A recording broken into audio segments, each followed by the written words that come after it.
motives of resentment that primarily drive the resurgence of Marxism, but it's also a consequence of the poor, the biased education that our children receive. You know, they know a bit about the Second World War and about the Nazis, but they don't know anything about what happened in the Soviet Union and China. Like often in universities, and I teach a personality course, it's like that's not where you should be learning about the 6 million Ukrainians who died of starvation in the 1930s, but most of my students have never heard of any of that. It's like, so Karl Marx, you have the important historical analysis, right? I think he's on point when it comes to the idea that history continues to progress, but I'm not for sure if we need to smash capitalism or not. The end goal is a mixed system. Capitalism and communism are the two leading theories, economic theories of the world, and a synthesis of the both is where we are right now, and it's where we want to be. So it's the means and the ends. It's where we're already at. It's where we need to stay at. We just need to be honest.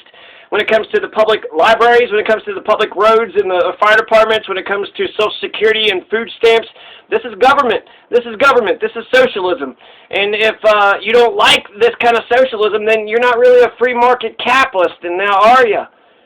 Social Security, that's a government check. A check that's social. That's state socialism. And so his historical analysis is on point. But his anti-Semitism is fucking gross and scapegoaty and Hitler-esque. What a fucking Nazi. National Socialist? Was Hitler actually a socialist? And was Karl Marx a Nazi? Jesus Christ, their anti-Semitism, you can't distinguish the two when it comes to how much they hate the people. They say the Jewish people are the ones that have all the money, and then therefore the people that have all the money, they're the problem. But that's a scapegoat. I didn't know any Jewish people. Jon Stewart was the first Jewish person I ever saw in America, and that was on TV. And I know one Jewish person now, and she's like the nicest person that anybody. We need more Jews like Alice the librarian. We need more Jews like her. So yeah, Karl Marx's anti-Semitism is fucking disgusting. Fuck a greedy person, fuck the loan sharks, fuck the people that take everything and then, want everything that you got. They have everything in the world, but they want more, and they just want to keep on taking. Fuck those kinds of people. But if you want to be Jewish, be Jewish. If you want to be Christian, if you want to believe there's an invisible man up in the clouds, if you want to believe in Groundhog's Day, if you want to believe that Samson got his power from his hair, if you love unleavened bread, I don't know what the problem with yeast is, but unleavened bread, actually, that sounds delicious. I wish I had some unleavened bread right now. And ultimately, we all should be eating kosher food. You have all those factory farms where you have all the torture and the abuse. You're going to kill that animal at the end, so why torture and abuse it? So, the whole idea of having a kosher food that you make sure that the animal has plenty of space, it exercises properly, has plenty of water, has, grain-fed, good food without the chemicals and the hormones and the pesticides. We all can learn by making sure our food is kosher. We all can learn that. Why did the Christians, that's a stupid thing to forget about Christians. Make sure your food is kosher. Okay? Christians, I'm being serious. Karl Marx's kids died. He should have made sure that their food was kosher. Karl Marx, more like moral Clarks. Like, what the hell? We fought a whole Cold War about that. We damn near annihilated the planet because of it. So the labor theory of value, that's another thing that people talk about with Karl Marx. So his historical analysis is pretty close, but I don't know if he got the end correct. We don't need to smash capitalism if the end result is a synthesis of the two. We just need to get along. In fact, it's almost like if you're a Marxist, a communist that says we got to smash capitalism, and then you're a capitalist that says we got to smash communism. Well, you guys are the Israelites and the Palestinians. You're starting from a position that let's annihilate the other side. The other side doesn't even have a right to exist. Hey, Palestine. Hey, Israel. You both have a right to exist. Hey, communist. Hey, capitalist. You both have a right to exist. So the fact that Marxists and communists come from a perspective that capitalism needs to be smashed. And then the better step is that the government, you know, let's smash the state. Once the socialists get the power, then you smash the state. So that's anarchist. Marxism is anarchist.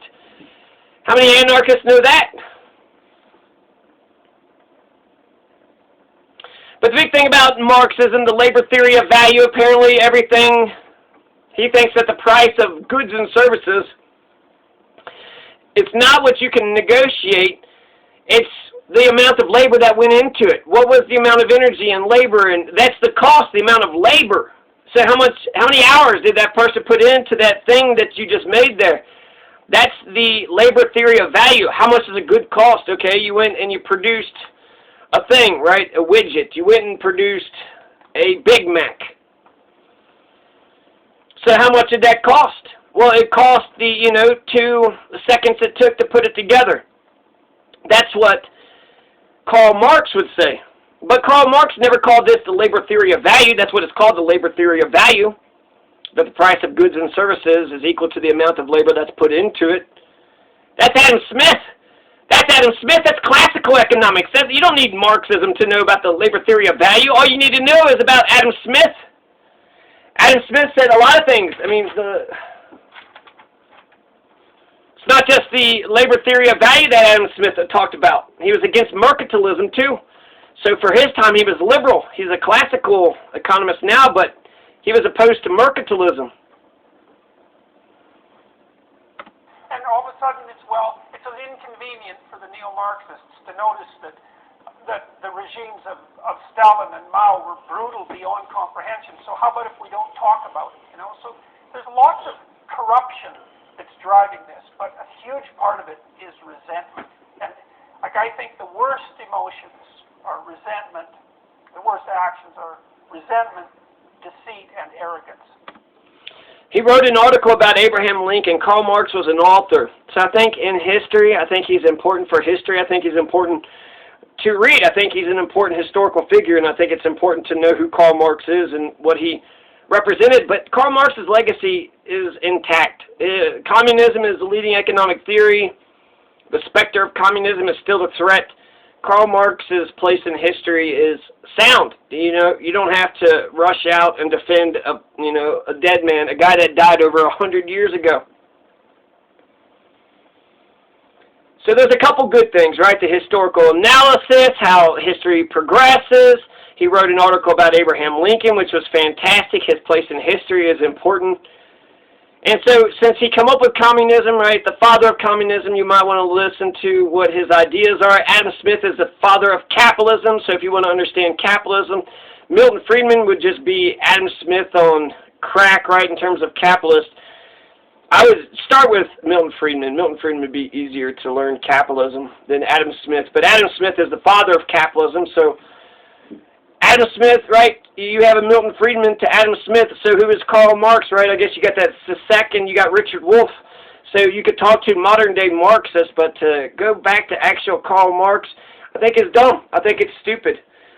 Richard Wolff, he had explained Karl Marx. Karl Marx was also biased. He really hated the capitalists, right? He blamed the capitalists for why his children died, and I could understand the pain, and I could understand why he would feel that way, and he's right. Part of it, right, is society. Part of it is him, but the other part is society. So Karl Marx is, I could understand why he's really pissed off at the capitalist class.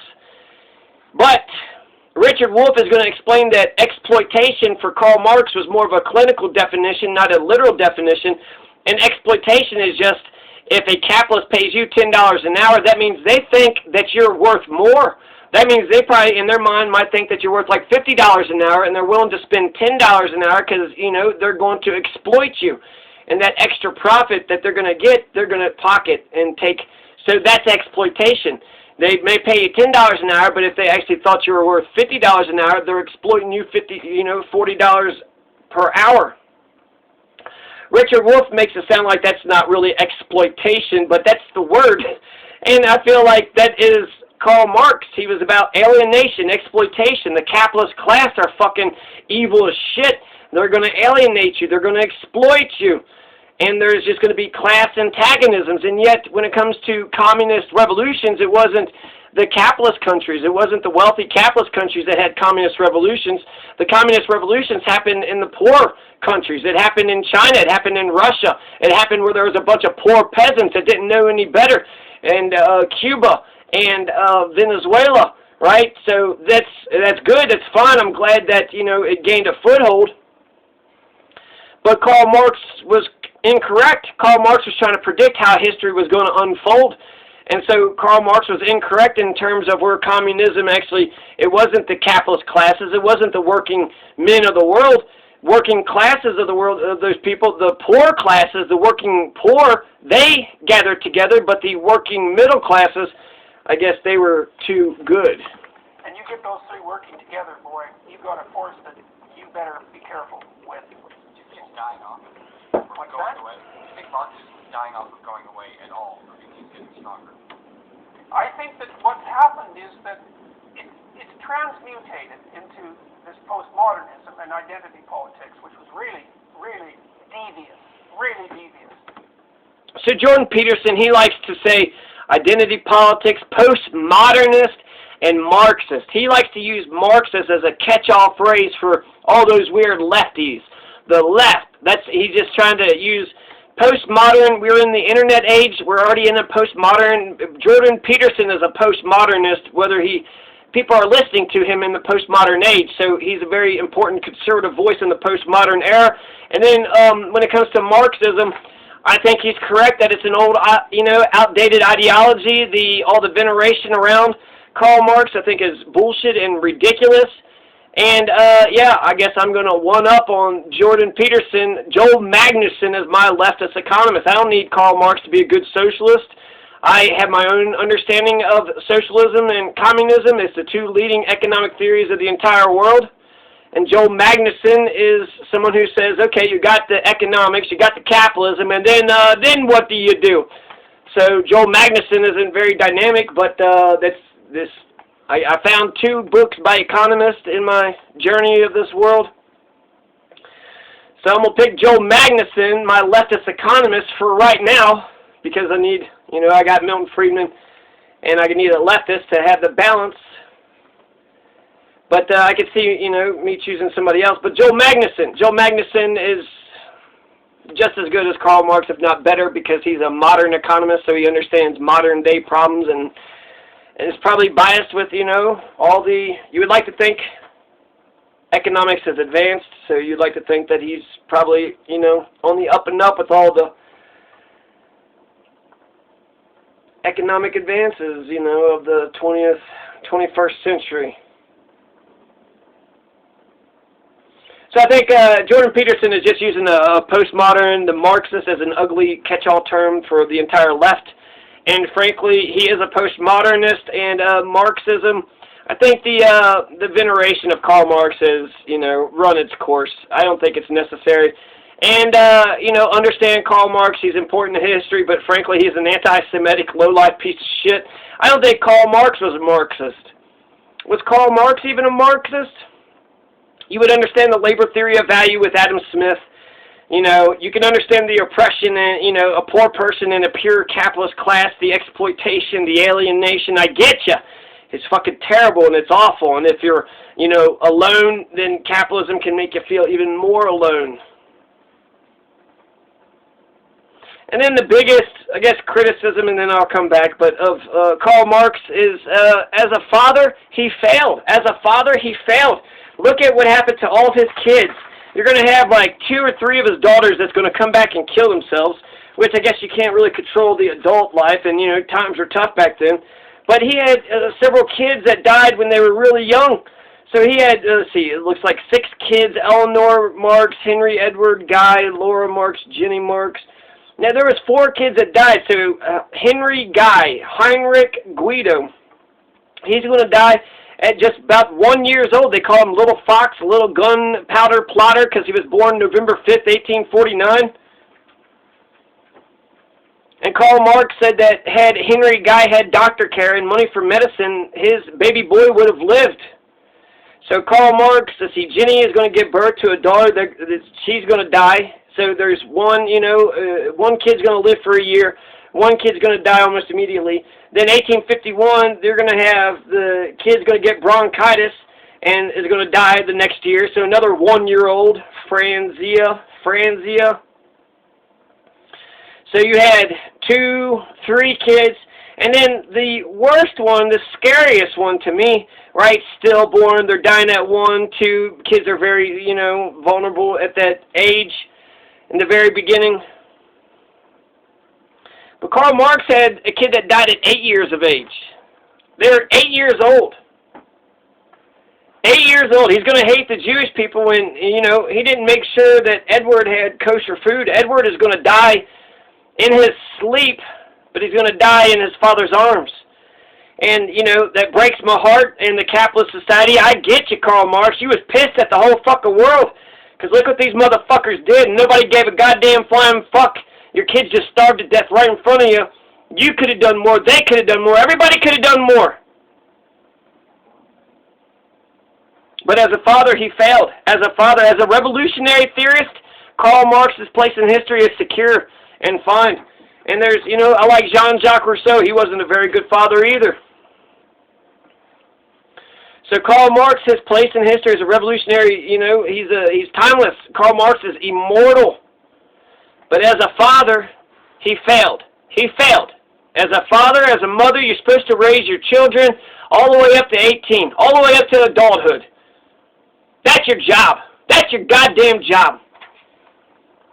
And if you don't do that, then you failed as a parent. You were a terrible parent. You didn't get your kid to 18 years of age. In some respects, I don't know, I feel, can we take care of ourselves? Can't you, teach independence and self-reliance and rugged individualism right from jump?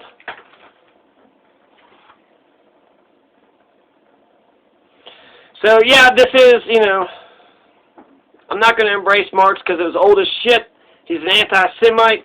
And Jordan Peterson is talking all the leftists are a bunch of Marxists, and if that's the case, you ever talk to these fucking communists and all their stupid distinctions? They'll get you caught up into some dumbass argument, act like they're, so grand because they're a Stalinist or a Maoist, which means they're okay with perpetuating massive genocide in order to make sure their ideology is instituted upon the world. They'll sit there and talk all this extreme language. But are any of them Otto von Bismarcks? Are any of them getting us Social Security, old age pension? Any of them getting us universal health care? Otto von Bismarck got Germany universal health care in 1883. 1883. And then accident insurance, workers' compensation. My God, old age pension, Social Security. That's Otto von Bismarck. Karl Marx never did any of that shit. He was an author. He had some revolutionary ideas. But in terms of pragmatism and practicality, Otto von Bismarck was way more of an effective socialist than Karl Marx could ever hope to be. And Otto von Bismarck said he hated socialists.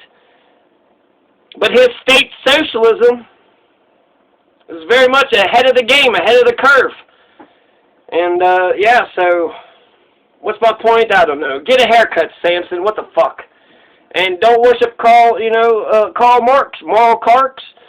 The king of the dumbass parade. We don't need moral carks. For right now, Joel Magnuson is my left-wing economist. Maybe I'll check in Richard Wolff or that CISEC guy. But for right now, Joel Magnuson. Joel Magnuson kicks Karl Marx's ass day in and day out. Check out Joel Magnuson. He's got 3 or 4 books, Mindful Economics, The Transformation, the Great Transformation, and he wrote some Buddhist economics or some shit. To speak of the words of the cancel culturist, Karl Marx is problematic. Karl Marx is problematic, to say the least. I don't even think Karl Marx is a